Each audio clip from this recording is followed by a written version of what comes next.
సమస్యలపైన రెండున చర్చిద్దాం రండి. ఉద్యోగుల జేఏసీకి సర్కారు పిలుపు. డిప్యూటీ సీఎం బట్టి విక్రమార్కతో సమావేశమైన జేఏసీ నేతలు చర్చల తర్వాత ప్రభుత్వ స్పందనను బట్టి తమ కార్యాచరణ ఉంటుందని వెల్లడి. మొత్తం మీద ఈ నెల వచ్చిన సెప్టెంబర్ 2న చర్చలకు పిలుస్తున్నారు ఉద్యోగ జేఏసీలను సర్కారు. డిప్యూటీ సీఎం బట్టి విక్రమార్క తోటి నిన్న సమావేశమయ్యారు. దానికి సంబంధించినటువంటి వార్త. అట్లాగే ఇంకొక వార్త చూడొచ్చు మనం.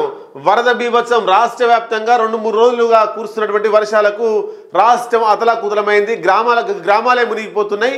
ఎక్కడికి పోవాలో తెలియనటువంటి పరిస్థితిలో ప్రజలు ఉన్నారు, ఇబ్బందులు ఉన్నారు. చెరువులలో, కుంటలలో ఎక్కడికి పడితే అక్కడ ఉండిపోయారు. అయితే ఇక్కడ మనం చూడొచ్చు, ఇగో ఇది జాతీయ రహదారి కూడా తెగిపోయినటువంటి పరిస్థితి మనం చూస్తూ ఉన్నాం. నిజామాబాద్ సంబంధించి హైదరాబాద్ నుంచి నిజామాబాద్ పోతుంటే ఇట్లాంటి గుంతలు కూడా ఏర్పడినాయి. రోడ్డు కొట్టుకుపోయినటువంటి పరిస్థితి. భారీ వర్షాలకు కామారెడ్డి అతలాకుతలం. వణికిన మెదక్. 48 గంటల్లో 55 సెంటీమీటర్ల వాన. నిర్మల్ రాజన్న సిరిసిల్లలోను కుండపోత. రాష్ట్ర వ్యాప్తంగా 10 మంది మృత్యువాత. జల దిగ్బంధంలో పలు గ్రామాలు, తండాలు, తెగిన రోడ్లు, కొట్టుకుపోయిన వంతెనలు. హైవే 44పై వరద. కిలోమీటర్ మేర ట్రాఫిక్ జామ్. వరదల పరిస్థితిని నిరంతరం సమీక్షిస్తున్నాం. 3000 మందిని సురక్షిత ప్రాంతాలకు తరలించాం. విధుల్లో 2000 మంది SDRF సిబ్బంది. డీజీపీ చెప్తున్నాడు. బండి సంజయ్ అభ్యర్థన మేరకు 4 హెలికాప్టర్లను కేంద్రం పంపిందట. ఇగో ఇది దీనికి సంబంధించినటువంటి వార్త.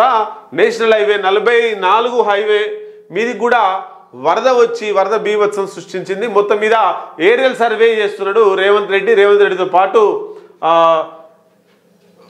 మంత్రి ఉత్తమ్ కుమార్ రెడ్డి, అట్లాగే టీపీసీసీ అధ్యక్షులు మహేష్ కుమార్ గౌడ్.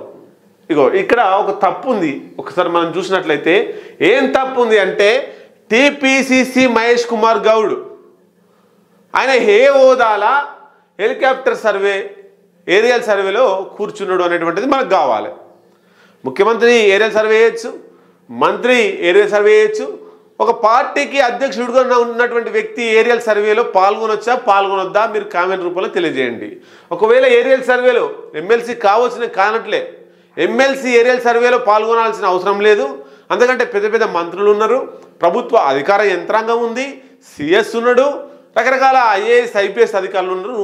వాళ్ళతో పోతే ఒక రాష్ట్ర పార్టీ అధ్యక్షుడిని ఏరియల్ సర్వేలా తిప్పినప్పుడు మిగతా పార్టీల రాష్ట్ర అధ్యక్షులందరూ కూడా మిగతా పార్టీ రాష్ట్ర కార్యదర్శులకు అందరికీ ఒక హెలికాప్టర్ కట్టి ఏరియల్ సర్వే తీసుకుపోతే బాగుంటుంది.